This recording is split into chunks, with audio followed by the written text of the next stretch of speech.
It's the moment you've been waiting for. It's a conversation that must be had today and not tomorrow. Welcome to another episode of I'm Listening, I'm Ready with your host, Andrew E. Guy. Let's talk about it. Ladies and gentlemen, this is the Andrew E. Guy in the MORNING. Welcome to another episode of I'm Listening, I'm Ready. Did you hear me? I'm listening. I hope you're ready.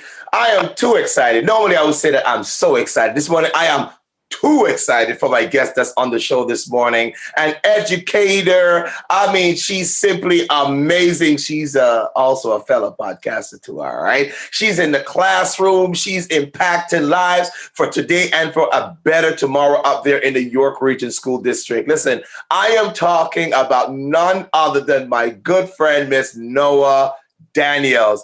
Noa, welcome to the show. Thanks so much for having me, Andrew. Awesome. Now say hi to the people. Please say hi to the people. Hello, people. I'm Noa Daniel. All right. So, Noa, listen, I am really, really excited about what's going to happen here. Now, you're an educator. You've been an educator for how long, Noa? Like forever. It's my 25th year. But I just got here at the same time. Oh, really? Yeah. So have you always been in York Region for all that time? No, I just came 3 years ago. I was in independent schools before that. Oh, okay. So independent meaning in what area were you? So I was in Jewish day schools, and my last school was also an IB school. So that was really fun to learn about how to teach the middle years program. Wow. Tell me a little bit about the middle years program. What is that about? So the International Baccalaureate was created when people were traveling all over the world, especially people that were in government and things like that. So their children needed to be educated, and it was like a way to streamline education, but also make it thoughtful and develop like transdisciplinary and interdisciplinary learning skills. Mm-hmm. So what I learned about teaching in the middle years program, I take to my classroom and use a lot of inquiry-based learning and constructivist approaches to everything that I do. What would be like a challenge? I'm also an educator. I've been an educator in the classroom for several years. Mine was in the United States, but how is education different now in Canada? And we're not even talking about COVID yet. We're going to get there. But how is education different now in Canada? How do you view that? Well, I think education is similar and different everywhere you go. Ultimately, the one thing that's the same is that if we invite students into their learning and create spaces that make them feel whole, then they can learn. Okay. And that if we don't look at the learning conditions and understand how kids engage in their learning, then we are old school and we haven't really moved forward. So doesn't matter where you are, there are amazing educators everywhere, but some people are still kind of stuck in a mindset from the past, and some people are really trying to create spaces for kids to learn. When we talk about learning, what does learning look like in your classroom? What does learning look like? So I created an approach called building outside the blocks, and a lot of the learning that happens through these projects. Mm-hmm. So my projects invite students to kind of be and see themselves in the work. I create an outline. So, for example, my podcast came from my classroom, the Personal Playlist Project, where students take a nostalgic, an identity, and a pick-me-up song and unpack it as not only their own self-inquiry, but a way to share a piece of themselves with the class. And when I started podcasting, my producer, Stephen Hurley, said, "Come on, Noah, you have a podcast in you." And I said, "Well, what about this project?" And so every week, a new educator shares their story through their songs. And it's a really wonderful way to get to know people. And all my projects are like that. So wait a minute. Do they have to sing a song, literally sing a song? No, we play music in the class, like legit playlist. Has to be clean, but we listen to all different kinds of music. And one of my favorite parts is with the nostalgic song, we get a lot of languages from their past. So that there's this culturally responsive element because kids will be playing songs in Mandarin or in Russian or in, Farsi or in Hebrew, songs from the language of their families or the ones their grandparents sang to them or something from a TV show when they were little. And it's just a really amazing way to bring the whole child into a classroom and also have a lot of fun. I completely love it because as a science teacher, what I did was whenever it's working period, there's a little time where I engage them and I open the lesson, the opener, give them the opener, and then we go into explore. By the way, I use the 5E method when I'm actually teaching, right? Engage, explore, extend, and examine. And the thing is that what I noticed that once I give my quick little monologue, this is what we're going to do today, and we have like an explore where they're going to do some experiment and so forth, then I have music jamming. I said, let's jam. One of our favorite was Michael Jackson. Let's jam, right? And so we have all of these little flask, Erlenmeyer flask. There's experiment going on in the classroom, looks like a mess. And then the principal comes in, what exactly is going on here? And the kids are absolutely loving it. And then after we pause the music, someone give a share out, but it's an integrative way of getting them involved in the learning. And when they're involved, they're actually in the four walls as opposed to their minds being outside of the four walls. So that's kind of what the methodology behind it was. Let me get you in the four walls, because guess what? There's a lot going on outside. Let's get all of you in the four walls. And that's to let them know that they're involved, they're engaged. Let's do this. Let's jam. So I love that you add music to your experience for them to just have fun, because that's what learning is supposed to be. All right. So yeah. Noa, I want to tell these individuals a little bit more about you. So let me go ahead and read this bio here and get them to know a little bit about who we're speaking with. So ladies and gentlemen, I'm speaking with none other than Miss Noa Daniel. She's a Master's of Education, co-founder of the Mentoree. So therefore, if it's hot outside, you need to get underneath this tree, all right? There's a lot of shade, a lot of branches, a lot of limbs for you to come and rest your dreams on, all right? That's just my rendition.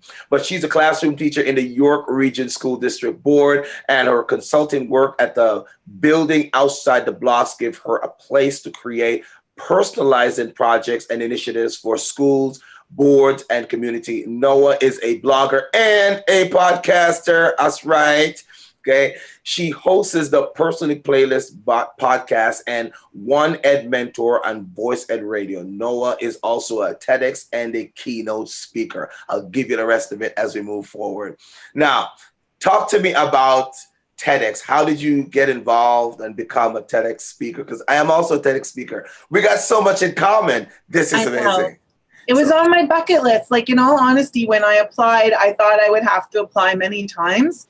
And I happened to have been in the TED Masterclass learning about how to engage your audience. I was so happy to have been there. And I got accepted right away. So it was really exciting. And then they actually moved it. It was supposed to be last September. And they moved it to February. And I was so nervous that it wasn't actually going to happen. But then it did. And it was one of my favorite things to do, being able to be on stage. And I want to do more of them. I quite like it.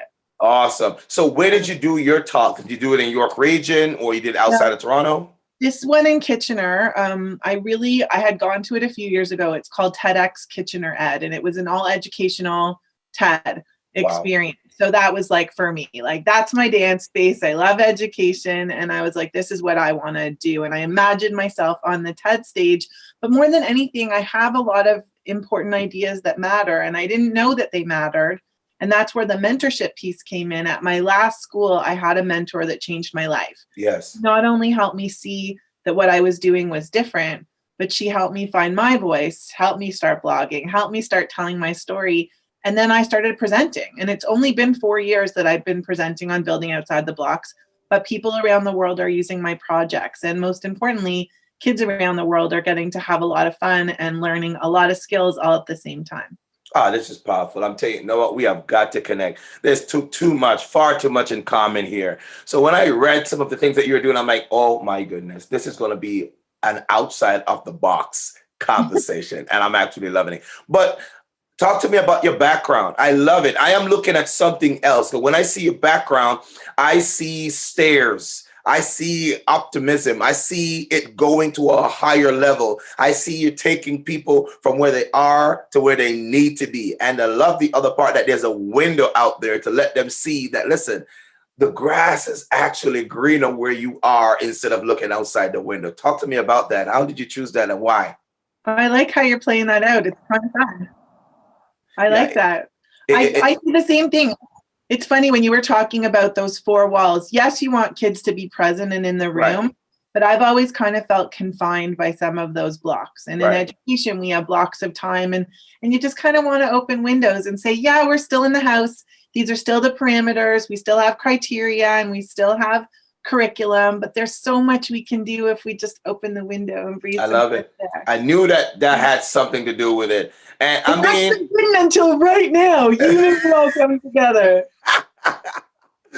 You know, it was amazing because sometimes I didn't run my classroom like the typical individuals. Like there were times when I would take them outside of the wall. And the concept here was, let's kick down the walls. I said, Mr. Guy, we're really going to kick down the wall? Yeah, we're going to do that, right? So we're going to finish up this assessment, and it's always after an assessment, right? A test or a quiz or something like that. And then I take them outside. Oh, Mr. Guy, we can go outside? Yes, because it was in Florida. Weather was great all the time, except when it was hurricane, right?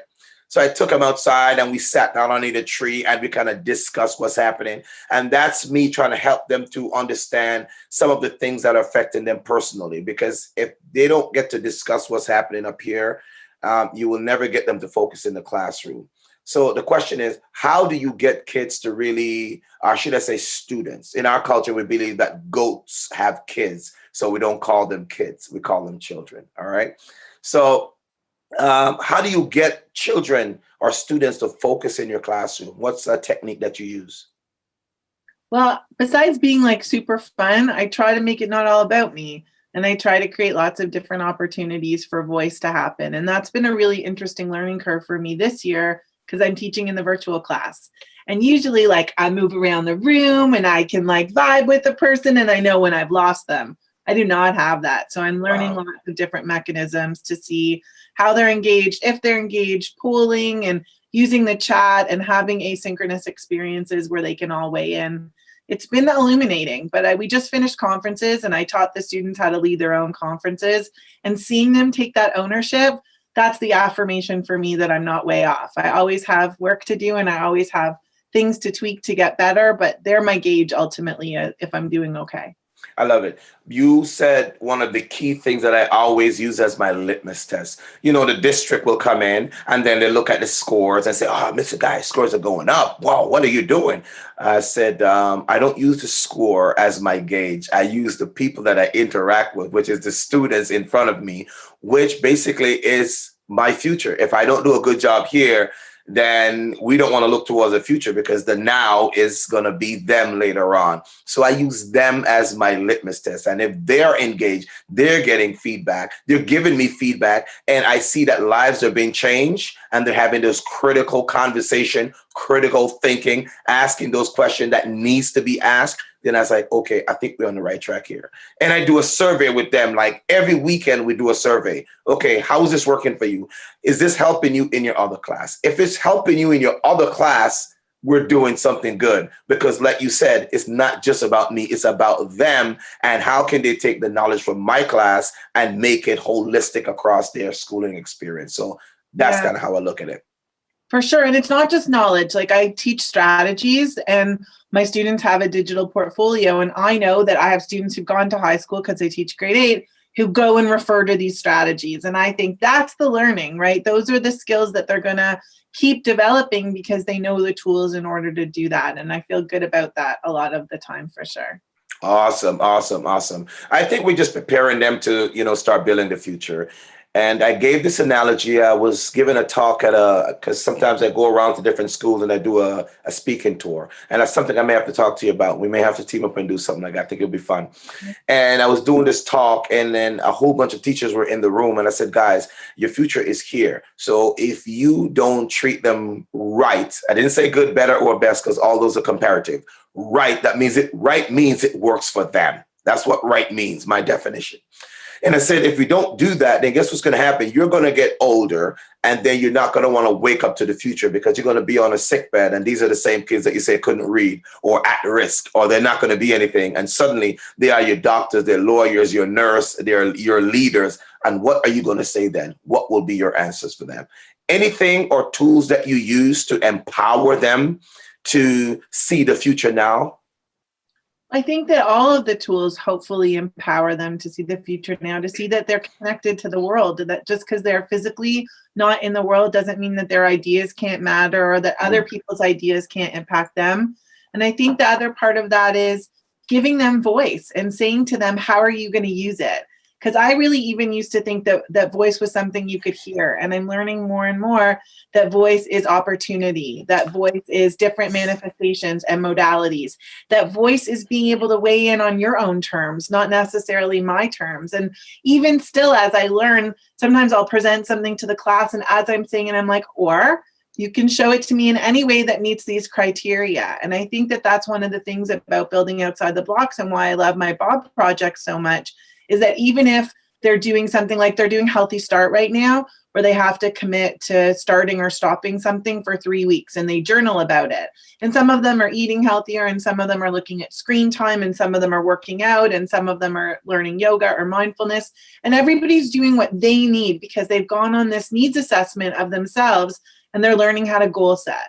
But we're going to do this again. So we did it through the virtual Marathon of Hope, our shout out to Terry Fox. And now we're doing it as Healthy Start. And then as we do more data management and math, we'll be able to incorporate some of that in their next Healthy Start Take 2. So that'll be fun. This is powerful. This is great conversation. Ladies and gentlemen, if you're listening to me for the first time, this is Andrew E. Guy on the ILIR-Podcast. I'm listening. I am ready. I am speaking with none other, an educator.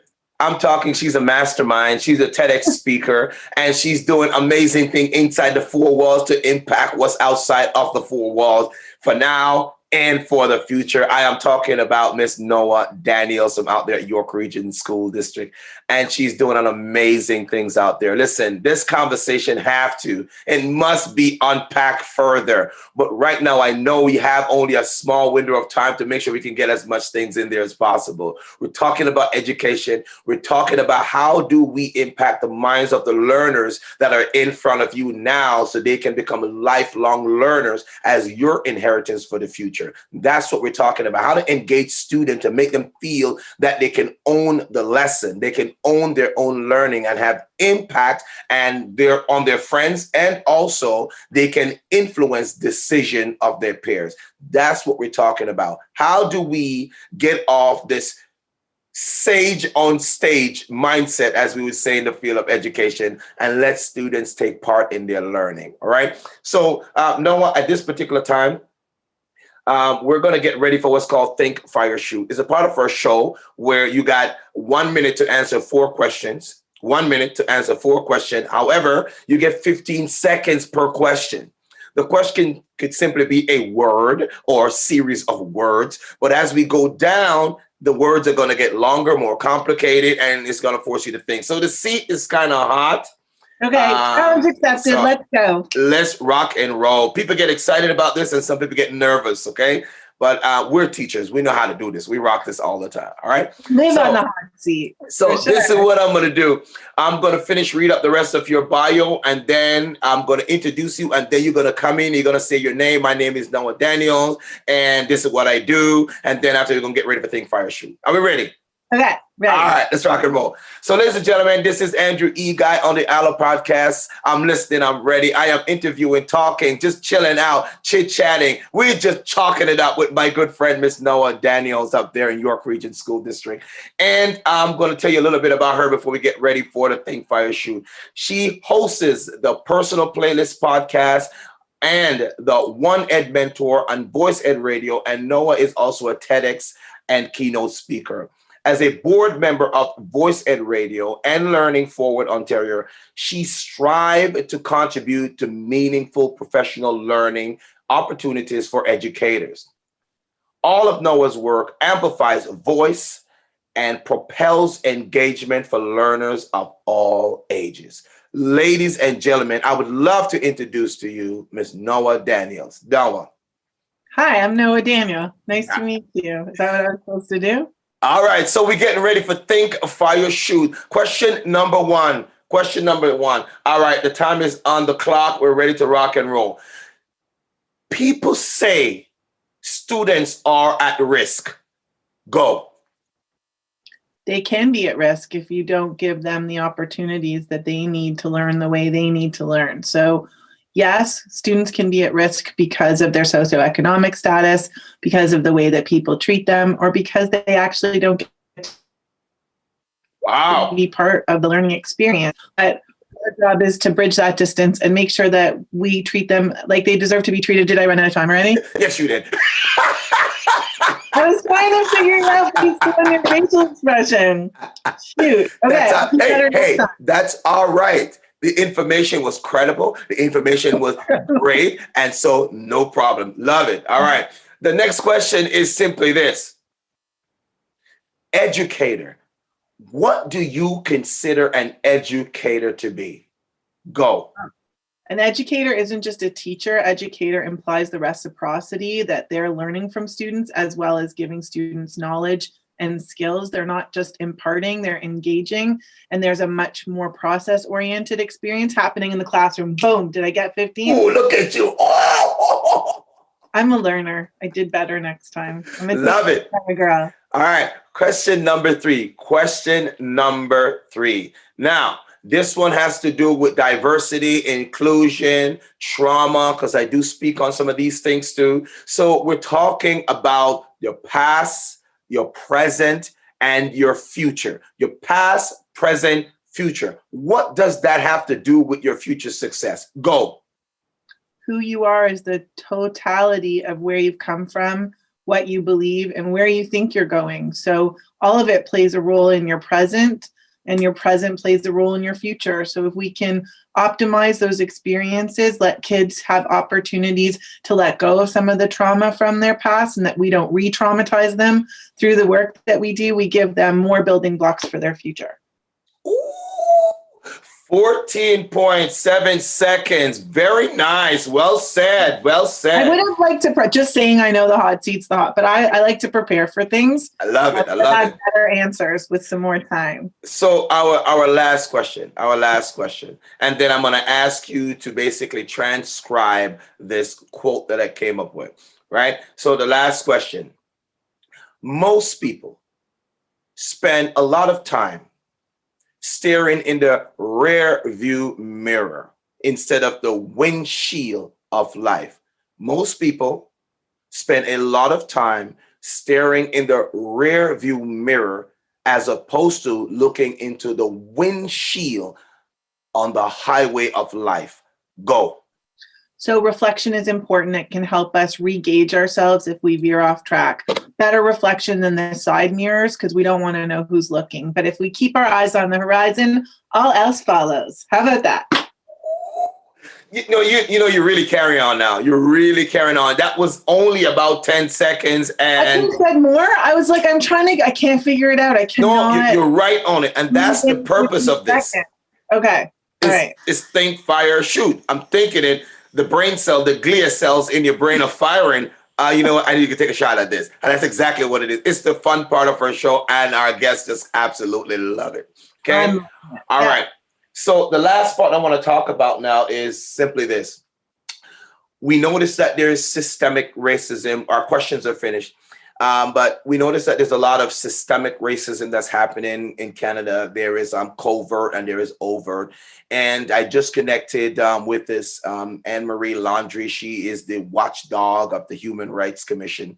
And one of the statements she's made in a recent article that I've just read is that Canada really needs to wake up.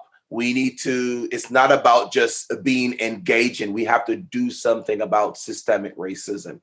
Now, in the classroom, we see black of the hand, we see white of the palms, and everything in between, right? So the question is simply this. What methodologies are you using to make everyone feel included, to create that inclusive learning space where everyone feel enriched? How are you doing that?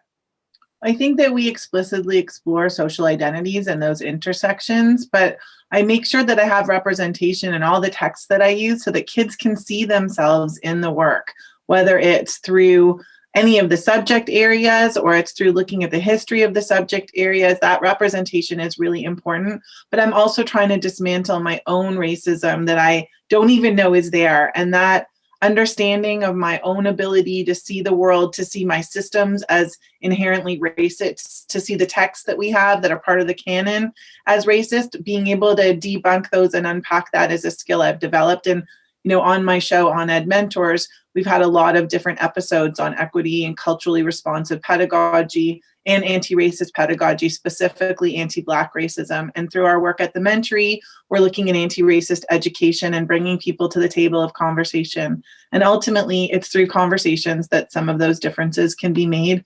It's hard to dismantle racism if we're not talking about it. And the first thing we have to do is recognize that it's there in places that we don't even imagine half the time, but we have to see it so we can pick it apart and then tear it up. Okay, I love it. I absolutely love it. This conversation is simply amazing. Ladies and gentlemen, this is Andrew E. Guy on the ILIR-Podcast, and I'm talking to a good friend of mine, an educator, a fellow educator, the one that's breaking down the walls and letting students see themselves through a window of opportunity by starting the voices, making sure that the voices are activated and are resounding in the classroom. I'm talking about Miss Noa Daniel, all the way up there in York Region School District. She's doing amazing things out there. And we are going to connect and we're going to bring this conversation back to you. There's so much more to unpack. I'm telling you, the time that we have right now, we just can't unpack all of it right now. But I promise you, this is a guest that we have to bring back because we are considering and starting a panel for educators to come on and see what are we doing now that we need to do differently to reach everyone. We may not be able to reach everyone at the same time, but the goal is to make sure that we're doing our part to make sure voices are being heard and that they understand that they are part of this big picture. They may be a pixel in the big picture, but they help make the picture clear so we can see who we are as individuals. Noa, can you please tell the people where they can find you, any kind of service that you have? This is where you get the plug. I'm talking just plug what you do, what you have to offer, any kind of I'm just going to shut up. Noa, take it away. Boom, go. You can check out my work at buildingoutsidetheblocks.com or thementoree.com. You can listen to my shows on Ed Mentors on Voice Ed Radio live every Thursday from 9 to 10 and every Music Monday, a P3 drop. So you should definitely check it out on your favorite podcast platform. I use Speaker, but I'm kind of everywhere. And if there's anything I can do to help you, help your students, or help amplify the voices of educators to move them forward in their professional learning, well-being, and efficacy, get in touch with me, Noa, at buildingoutsidethebox.com. Boom. Did you hear that? Get in touch with me. And I like the part that she's saying. It's about amplifying those voices. And when we think of amplification, we know the voices are in the room, but we just need to amplify them just a little bit more so they can be heard. Having voices in the room that's not being heard is just like having silence in the room. So the voices may be there. We need to amplify them so they can rise above the distractions that are in our educational system, that are in society, that are in the pain, that are in the struggles, that are in the hurts, that are in the trauma, that are in the past that's affecting their presence, that will jeopardize their future. We need to amplify those voices so everyone can be heard. And when they're heard, the conversation begins at the table so we can make the changes that's going to transform our future. Ladies and gentlemen, that's our time. This is our time, and we're excited. Thank you to Ms. Noa Daniels up there in York Region for having this conversation with me, and I'm looking forward to having her coming back to the show. And listen, until next time, remember, keep listening, stay ready, talk soon. Ladies and gentlemen, thank you for joining me on this episode of ILIR-Podcast. I'm listening. I am ready. It is a podcast that is dedicated for those who are on the go. Whether you're traveling by land, air, or sea, this is me, Andrew E. Guy, in the MORNING. You take care of yourself, and we see you again next time. Until next time, keep listening, live ready, talk soon.